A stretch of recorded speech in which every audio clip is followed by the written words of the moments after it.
সন্দেশখালির সন্দেশ অর্থাৎ খবর জানিয়ে তোলপাড় গোটা দেশ, শুধুমাত্র রাজ্য নয়।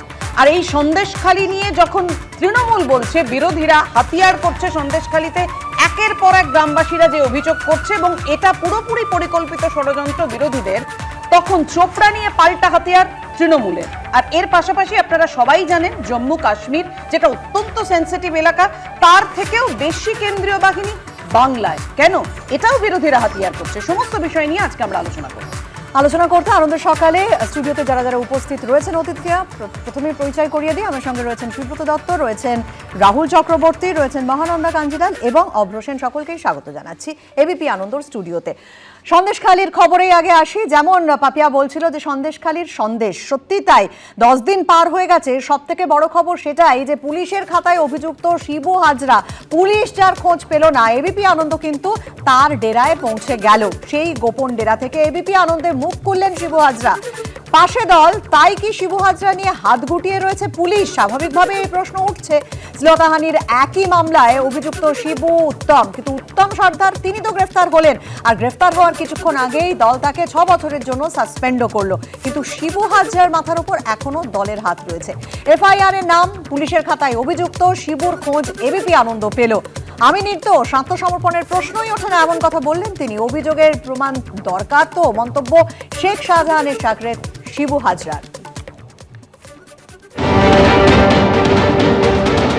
7 তারিখে যখন বিক্ষোভ চলছিল গ্রামবাসীদের ত্রিমোহিনী বাজারে, তৃণমূলের মিছিল এবং তারপরে বিক্ষোভ, সেই সময় আপনার বিরুদ্ধে অভিযোগ যে এক মহিলা এবং তার মেয়েকে মারধরের, কতটা সত্যি? না, এগুলো কোনো সত্যি কথা নয়, এটা পুরো সাজানো একটা গল্প।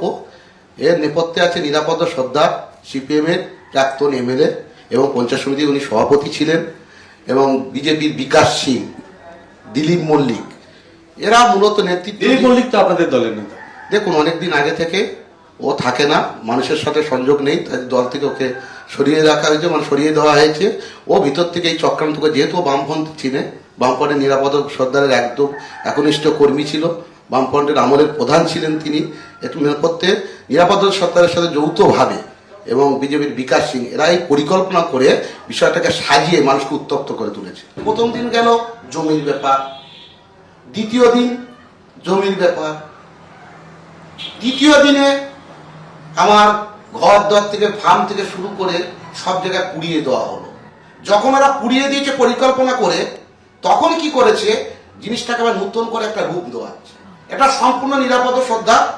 সিপিএম এর যে বিধায়ক ছিলেন প্রাক্তন, তিনি বলছেন তিনি সন্দেশখালীতে ছিলেনই না, সেদিন 7 তারিখেও ছিলেন না, 9 তারিখে ছিলেন না, মিথ্যা মামলায় অভিযোগ দেওয়া হচ্ছে। না, উনি ছিলেন তো, খ্যাপার হয়েছেন, ছিলেন, মিটিং করছিলেন নিরাপদ শ্রদ্ধা, ওখানে বৈঠক করেছেন। সিপিএম এর পার্টি অফিসে শুধু নয়, গ্রামের মানুষকে বিভিন্নভাবে বুঝিয়েছে যে সবাই এক হোক, টোটাল দল এক হোক, সিপিএম বিজেপি যারা আছে আইসে সবাইকে বলছে আমরা এক হয়ে তৃণমূলকে হটাতে হবে। জোর করে যে চাষের জমি দখল করে আপনি ভেরি বানিয়েছেন, এটা কতটা সত্যি? না না, এটা মিথ্যে। দেখুন, আমাদের এসব জায়গায় সাইক্লোন হয় বছরে 3 বার করে, ইয়াস, বুলবুল, ফণী, আমফান, যশ, প্রচুর প্রতি বছরে নেই আমাদের সাইক্লোন হয়। সাইক্লোনের টোটাল আমাদের সন্দেশখালী এরিয়া যেটা দেখছেন আপনি, এই সন্দেশখালী এরিয়াতে চারিদিক নদীর বাঁধ ভেঙে যায়, বাঁধ ভাঙার পর জল ঢুকে যায় টোটাল এরিয়াতে, বিডিও অফিস পর্যন্ত, পুরো থানা পর্যন্ত বুড়ে যায়। তার জন্য আপনারা চাষের জমিতে ভেরি করবেন না, নোনা জায়গা, যেখানে নোনা হয়ে গেছে এখানে চাষ হয় না, এইসব এরিয়া কোনো চাষ আর হতো না। নোনা উঠে গেলে 5-6 বছর, 7 বছর, 8 বছর কোনো চাষ হয় না, টোটাল জমি। এখানে গ্রামের মানুষ একত্রিত হয়ে এই জায়গাটা একটা, যেহেতু এইসব জায়গা দেখবেন আপনি সব মাছের বাগদা, ভেটকি এইসব চাষ হয়, এখানে মানুষ লিজে দেয়, লিজ এগ্রিমেন্ট করে দেয়। সেই লিজ এগ্রিমেন্টের ভাবে যেহেতু চাষ করে তাদের ফসল হয় না, নোনা উঠে, সেই টাকা তো পাইনি না। যদি কেউ না পেয়ে থাকে, আমি বলছি প্রত্যেকের টাকা আমি পরিশোধ করেছি। যদি কোনো ব্যক্তি টাকা পেয়ে থাকে কেউ, সে নিশ্চয়ই অফিসে এসে বললে আমরা সে পেমেন্ট করে দিতাম। আমি অভ্রর কাছে আসবো। অভ্র, যদি কোনো প্রমাণ থাকে তোমাদের কাছে, তাহলে তোমরা সেই প্রমাণ দিচ্ছ না কেন? সমস্ত অভিযোগ মিথ্যে, সমস্তটা পরিকল্পনা করে করা। সিপিএম বিজেপি সবটা পরিকল্পনা করে, ষড়যন্ত্র করে এমনটা ঘটনা ঘটিয়েছে। পরিষ্কার শুনলে শিবু হাজরা যে কথা বলছেন? হ্যাঁ, পরিষ্কার শুনলাম, কিন্তু আমার তো অন্য কথা মনে হচ্ছে। সে আমরা আমাদের রাজ্যে এমন একজন দিব্যশক্তির অধিকারীকে দেখেছি, যিনি ট্রেডমিলে দৌড়াতে দৌড়াতে রাজ্য বাজেট লিখে ফেলেন, যিনি একটা অস্তিত্বহীন বিশ্ববিদ্যালয় থেকে পিএইচডি করে চলে আসেন, যিনি 1000 টাকা দিয়ে মহিলাদের গোডাউন তৈরি করেন, তারই একজন ঘনিষ্ঠ মন্ত্রী, তৃণমূল নেত্রী মহিলা, তিনি আবার সে কথাটা বলেও ফেলেন ভুল করে। তো এমন একজন দিব্য শক্তির অধিকারী আমাদের রাজ্যের পুলিশ মন্ত্রী, তো এই দিব্য শক্তির অধিকারী পুলিশ মন্ত্রী 36 দিন 40 দিন ধরে করছেনটা কি? ওনাকে তো দেখা যাচ্ছে না। এর আগে তো আমরা প্রত্যেকদিন বিকেলবেলায় দেখতাম উনি নবান্নে বসে পড়তেন প্রেস কনফারেন্স করতে। কোথায় ওনার প্রেস কনফারেন্স? উনি একটা কথা বললেন, উনি কয়েকদিন আগে কি বললেন, আমি পাঠিয়ে তো দিয়েছি ওদেরকে, রাজ্য মহিলা কমিশনকে নাকি উনি পাঠিয়ে দিয়েছেন ওখানে। একটা ইন্ডিপেন্ডেন্ট বডি কতটা স্পাইনলেস আপনারা ভাবুন। এটা কি বাংলা সিরিয়ালের স্ক্রিপ্ট বানাতে যাচ্ছিল নাকি ওখানে? মুখ্যমন্ত্রী নিজে কি করে এটা বলতে পারলেন? উনি বলতে আমি পারলেন এখানে রাহুলদার কাছে আসবো, আবার আসবো, আমি রাহুলদার কাছে আসবো। রাহুলদার ধরে নিলাম, আমি একদম ধরে নিলাম যে আপনারা যে অভিযোগ করছেন প্রথম থেকে বিজেপি সিপিএম এর পরিকল্পিত ষড়যন্ত্র, যেটা আপনারা নিরাপদ সর্দারের ধারার ক্ষেত্রেও দিয়েছেন পরিকল্পিত ষড়যন্ত্রের ধারা। আমি বলছি আপনাদের পুলিশ, আপনাদের প্রশাসন, মানে তৃণমূলের পুলিশ, তৃণমূলের প্রশাসন, অথচ পুরো এলাকার নিয়ন্ত্রণ ক্ষমতা বিরোধীদের হাতে।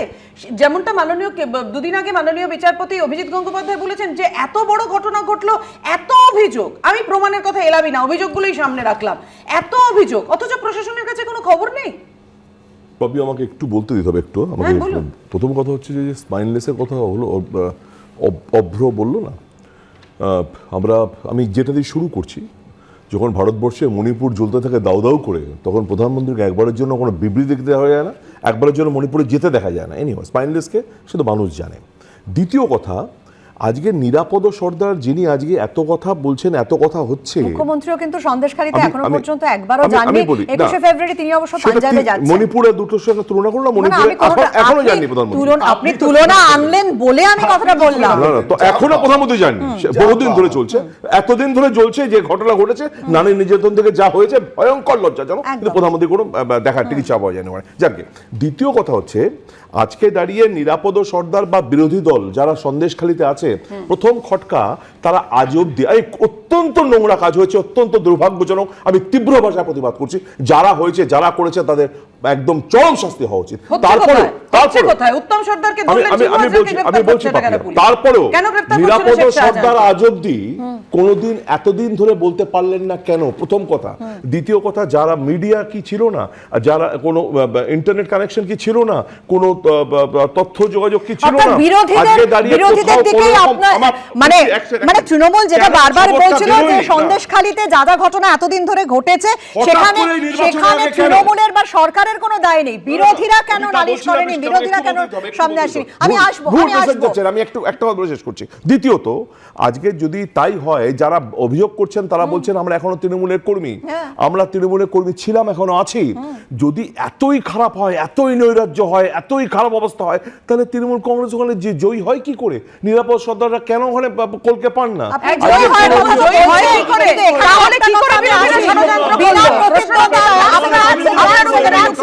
বিনা প্রতিদ্বন্দ্বিতায় পঞ্চায়েতে বেশিরভাগ আসন কিন্তু জিতেছে।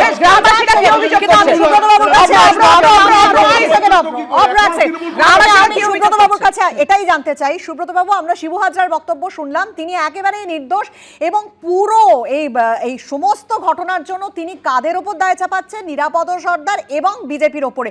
এটাই আমার প্রশ্ন, যে তার মানে ওই এলাকায় বিরোধীরা, মানে আপনারা এতটাই শক্তিশালী? প্রথম কথা হচ্ছে, নিরাপদ সর্দার নির্দোষ, তার নিঃশর্ত মুক্তির দাবি করছি আমরা। দ্বিতীয় কথা হচ্ছে যে ওইখানে যে ঘটানো হতো এতদিন ধরে, সেই ঘটনা শিবু হাজরা বা শাহজাহান বা উত্তম এরা ঘটাতো, এরকম ব্যাপার শুধু নয়। যদি শুধু এরাই ঘটাতো তাহলে এইটা মিডিয়াতে বা প্রশাসনের কাছে চলে আসতো, বিডিওর কাছে বা থানার ওসির কাছে। আসলে যে সমস্যাটা পশ্চিমবাংলায় হচ্ছে, যে 40 দিন ধরে শাহজাহানকে পাওয়া যাচ্ছে না, শিবু হাজরাকে একটা ভয়ঙ্করভাবে এবিপি আনন্দ খুঁজে পেয়ে তার ইন্টারভিউ করছে, পুলিশ পাচ্ছে না। কেন পাচ্ছে না? এই কারণে, এই যে ওখানে ঘটনাগুলো পরপর ঘটেছে, এই ঘটনাগুলোর মাস্টার মাইন্ড হচ্ছে পুলিশ। এর আগের যে পুলিশের ওখানে এসপি ছিলেন থমাস, তার নেতৃত্বেই হচ্ছে গিয়ে এই সমস্ত ঘটনা ওখানে সংগঠিত হয়েছে। মানুষ গেছেন পুলিশের কাছে, পুলিশ বলেছে শাহজাহানের কাছে যাও। মানুষ গেছেন পুলিশের কাছে, পুলিশ বলেছে শিবু হাজরার কাছে যাও, ওরা বিচার করবে। সুব্রতদা, পুলিশের হয়ে কাজ করেছে শেখ শাহজাহান, পুলিশের হয়ে কাজ করেছে শিবু হাজরা। আমরা আসবো, কিন্তু তার আগে গ্রামের মহিলারা, গ্রামবাসীরা কি অভিযোগ করেছেন রাখবো আপনাদের সামনে।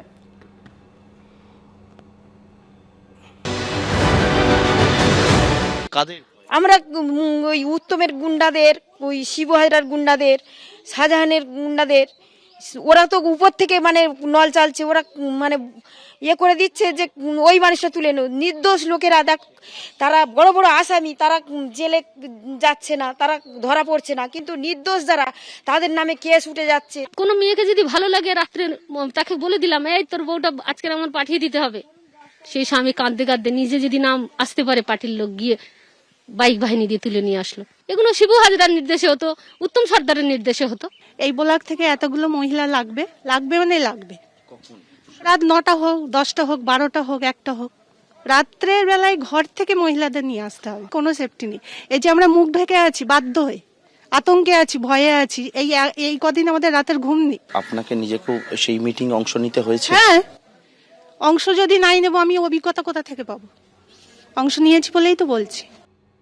ভয়ঙ্কর, বিস্ফোরক, মারাত্মক যে অভিযোগগুলো করছেন, এবং অত্যন্ত লজ্জা লাগছে। মহানন্দাদির কাছে আসবো। মহানন্দাদি, মানে কি হয়েছে আমি পরিষ্কার করে আমার বলতেও দ্বিধাবোধ করছি আমি। এত গ্রামবাসীরা ধারাবাহিক অভিযোগ করে যাচ্ছেন, তারপরেও শিবু হাজরা বলছেন এই সমস্ত মিথ্যে। যার বিরুদ্ধে অভিযোগ তিনি বারবার বলছেন, পুলিশ বলছে এরকম কোনো অভিযোগ জমা পড়েনি। শিবু হাজরা এটাও কালকে বললেন যে নারী সুরক্ষা, মানে তিনি যে খুব নারী সুরক্ষা নিয়ে কাজ করেছেন এবং সেইটা উনি চান করতে, নারী সুরক্ষা নিয়ে, সে কথাও কালকে স্পষ্ট বলেছেন। দেখো, আগের দিন আমি মাৎসন্যায়ের কথা বলায় অনেক প্রতিবাদ হয়েছে। তো কৌটিল্যের অর্থশাস্ত্রে আমরা একটা লাইন পাই যে যখন দণ্ডদানের আইন স্থগিত বা অকার্যকর থাকে তখনই এমন অরাজক অবস্থার সৃষ্টি হয়। আমি একটা কথা শুধু বলতে চাই যে মানুষ পুলিশের কাছে অবশ্যই যাবে কোনো প্রবলেম হলে, কিন্তু পুলিশ যদি দেখিয়ে দেয় রাজনৈতিক নেতাকে, তাহলে সেইখানে কি সিস্টেম রয়েছে, এটা আমার কাছে সব থেকে বড় প্রশ্ন। যে কোনো মানুষ বিপদে পড়লে প্রথমে কার কাছে যায়? লোকাল পুলিশ স্টেশনে যায়। কিন্তু আমরা যে অভিযোগগুলো পাচ্ছি যে তারা আবার রাজনৈতিক নেতাদের কাছে দিয়ে দিচ্ছে, যারা সো কল্ড মানে এখনো বিচারাধীন বা যাই বলো না কেন, যাদের সম্বন্ধে বা লোকেদের প্রচুর অভিযোগ। সেকেন্ড পয়েন্ট, ভারতবর্ষে ইন্টারনাল কমপ্লেন্স কমিটি বলে সুপ্রিম কোর্ট একটা অর্ডার, তো মানে একটা অ্যাক্ট তৈরি করে দিয়েছে। আমি যদিও এটা এখানে প্রযোজ্য নয়, তাও বলবো যে সেখানে মহিলাদের সম্বন্ধে একটা কটূক্তি করা পর্যন্ত দণ্ডনীয় অপরাধ। আর এখানে আমরা শুনতে পাচ্ছি মহিলাদের দিনের পর দিন নিয়ে যাওয়া যেত, একটা পুলিশ স্টেশনেও রাত্রিরে মেয়েদের নিয়ে যাওয়া যায় না। সেখানে তারা কোন রাজ্যে বাস করে যেখানে যখন তখন মেয়েদের ডেকে নিয়ে যাওয়া হয়, এবং তারপর বলা হচ্ছে যে সেগুলো ওখানকার লোকাল মেয়েরা বলছে না, সাজিয়ে দেওয়া। একটা অভ্রর কথার সঙ্গে মানে আমি বলতে চাই যে যদি সেখানে বিরোধী পক্ষ এতই স্ট্রং হয়, তাহলে বিরোধী পক্ষ সেখানে যেতে না কেন? প্রথম কথা। দ্বিতীয়ত হচ্ছে যে আমরা প্রত্যেকের কথা থেকে শুনতে পাচ্ছি যে কোনো কিছু হলে লোকাল যারা স্ট্রং তারা এসে এমন শাস্তি দেয়। কালকে তো আমি এবিপিতেই দেখলাম একজন বিরোধীরই একজন বলছেন তার বাড়ি থেকে তাকে উৎখাত করে দেওয়া হয়েছে, তার বাড়ি ডেমলিশ করে দেওয়া হয়েছে। এখানে কুণাল ঘোষের দুটো কথা, এক ট্রিগার হ্যাপি পুলিশ নয় বিজেপি এবং বাম জমানার মতো, আর দুই পুলিশ সংযত। তাই কি গ্রামবাসীরা শেখ শাহজাহান বা শিবু হাজরা এলাকা ছাড়া হতেই এরকম ভাবে কথা বলার সুযোগ পাচ্ছেন, অভিযোগগুলো সামনে আনতে সুযোগ পাচ্ছেন, অথচ মুখে কাপড় ঢেকে কোন ভয়ে কোন আতঙ্কে যারা দিনের পর দিন রাতের পর রাত কাটিয়েছে, এই আতঙ্ক এই ভয় কাটবে কবে? নির্যাতন থেকে জমি দখল, সন্দেশখালীতে অভিযোগের বন্যা, প্রতিবাদী মহিলাদের নিয়ে এবার বিতর্কিত মন্তব্য অশোকনগরের তৃণমূল বিধায়ক নারায়ণ গোস্বামীর। তিনি কি বলেছেন রাখবো আপনাদের সামনে। একটা তফসিল আদিবাসী সম্প্রদায়ভুক্ত মানুষ হতে গেলে তাদের দৈহিক গঠন এবং দেহের রং দিয়ে কিন্তু বোঝা যায়। রিমেম্বার ইট, তাদের শারীরিক গঠন এবং শরীরের যে রং, মানে তথাকথিত আমরা বলি ফর্সা, শ্যামবর্ণ, এই দেখে কিন্তু বোঝা যায়। কিন্তু ক্যামেরার সামনে যে সমস্ত মহিলারা এসছেন তারা সব ধবধবে ফর্সা। তাহলে কি তারা শিডিউল ট্রাইব? তাহলে কি তারা আদিবাসী জনগোষ্ঠীর? এই প্রশ্নটা তারা রেখেছেন। আমরা এটা আমাদের দলগতভাবে কোয়ারিজ করছি, দরকার হলে আমরা পুলিশ অ্যাডমিনিস্ট্রেশনেরও দেব। কিছু তথ্য আমাদের কাছে উঠে এসছে অলরেডি, যে মুখগুলোকে সামনে আনা হয়েছে তারা সিপিএম এর মহিলা সমিতির সদস্যা, কেউ আশা কর্মী, কেউ আইসিডিএস এর কর্মী। তাদেরকেই সামনে একটা নাটক তৈরি করা, এবং যে বাচ্চাটাকে আপনারা বিভিন্ন সোশ্যাল মিডিয়ায় দেখাচ্ছেন তাকে স্ক্রিপ্ট পড়িয়ে আনা হয়েছে, যা আমরা আগামী দিনে ওখানে জনসভা করবার সুযোগ পেলে আমরা মানুষের সামনে সেগুলোকে খুব পরিষ্কার করে তুলে ধরব। ঘটনা ঘটেনি আমি সে কথা একবারও বলছি না, কিন্তু ঘটনা যা ঘটেছে সেটাকে অনেক বড় করে আরো কিছু চিত্র পরিচালক, চিত্রনাট্য এর মাধ্যমে সারা বাংলায় একটা কৃত্রিম অশান্তির বাতাবরণ তৈরি করতে চাইছে। এটা ছিল সন্দেশখালী এলাকা, সাধারণ মানুষ, নির্বাচিত প্রতিনিধি এবং তৃণমূলের যারা নেতা কর্মী আছেন তাদের প্রশ্ন। মহানন্দানী, নারায়ণ গোস্বামী যেভাবে কথা বলছেন, তিনি দলগতভাবে খতিয়ে দেখার কথা বলছেন। আর কি কিছু অপেক্ষা করার বাকি আছে? আর কি কিছু বলার বাকি আছে? আমি তীব্র প্রতিবাদ জানাচ্ছি যে একজন জনপ্রতিনিধি এইভাবে অন ক্যামেরা মহিলাদের সম্বন্ধে 21st সেঞ্চুরিতে এই ধরনের কথা বলছেন। একজন মহিলার শিক্ষাগত যোগ্যতা নয়, তার অন্য কিছু শিক্ষা বা যোগ্যতা নয়, শুধুমাত্র তার শরীরের গঠন নিয়ে একজন মহিলাকে আইডেন্টিফাই করছেন উনি অন ক্যামেরা। আমি তীব্র প্রতিবাদ জানাচ্ছি। আমি আইসিসির কথা বলছিলাম না পাপিয়া, একটা মহিলাকে যদি কেউ বলে যে তোমাকে খুব সুন্দর দেখাচ্ছে এবং সেই মহিলার কাছে সেই উক্তিটা পছন্দ না হয়, তাহলে সেটাও পানিশেবল হয় আইসিসিতে, ইন্টারনাল কমপ্লেন্স কমিটি অ্যাক্টে। সেখানে একজন মহিলা সে ক্যামেরাতে অসহায় হয়ে প্রতিবাদ জানাচ্ছে তার সঙ্গে কি হয়েছে, আর বারবার ধর্ষণ হয়নি বলে এটাকে লঘু করা হচ্ছে। ধর্ষণ যদি 2 বছর আগে হয়ে থাকে তাহলে সেটা কি করে আজকে প্রমাণ হতে পারে না? না দেখো, অপরাধের কোনো রং হয় না পাপিয়া। যারা অপরাধ করে থাকে তাদের কোনো রং নেই। যারা আজকে না আমি বলছি আপনি সমর্থন করেন না। আমি নারায়ণ গোস্বামী একটা কথা বললো, আমি ওর কথায় আসছি না, যে আমি জানি না কি ভিত্তিতে কথাটা বলেছে। দ্বিতীয়ত যেটা বললো যে যেটা হয়েছে সেটা নিশ্চয়ই হয়েছে, কিন্তু যেটাকে দেখানো হচ্ছে সেটাও কিন্তু একটা বড় নেক্সাস বা চক্রান্ত আছে। যেটা হয়েছে হয়েছে, কিন্তু যেটা দেখানো হচ্ছে সেটা খুব বিশাল করে দেখানো হচ্ছে। যেটা হয়েছে বা হচ্ছে যদি 1% হয়ে থাকে অপরাধ হয়েছে, একদম আবার না আমাদের কথা করতে বাধ্য হচ্ছি। রাহুল দা, পুলিশ সংযত কুণাল ঘোষ বলেছিলেন, মিডিয়া সংযত থাকবে বলছে। না মিডিয়া সংযত থাকবে, যে সমস্ত খবরগুলো যা যা হয়েছে সন্দেশখালীতে সেগুলো দেখাবে না মিডিয়া, দেখালে অপরাধ বলছে। আমরা এই নিয়ে ফিরছি, বেশ অভিযোগও আনবো না সামনে, অভিযোগও সামনে আনবে না মিডিয়া। দায়িত্বশীল সংবাদ মাধ্যম হিসেবে বলছি, অবশ্যই সামনে আসবে। যে সমস্ত অভিযোগ গ্রামবাসীরা করছেন অবশ্যই সেগুলো বারবার করে আমরা দেখাবো। ফিরে আসছি, একটা অবশ্যই খতিয়ে দেখবে, তার জন্য তো আইন আছে, তার জন্য প্রশাসন আছে, তার জন্য তো আদালত আছে।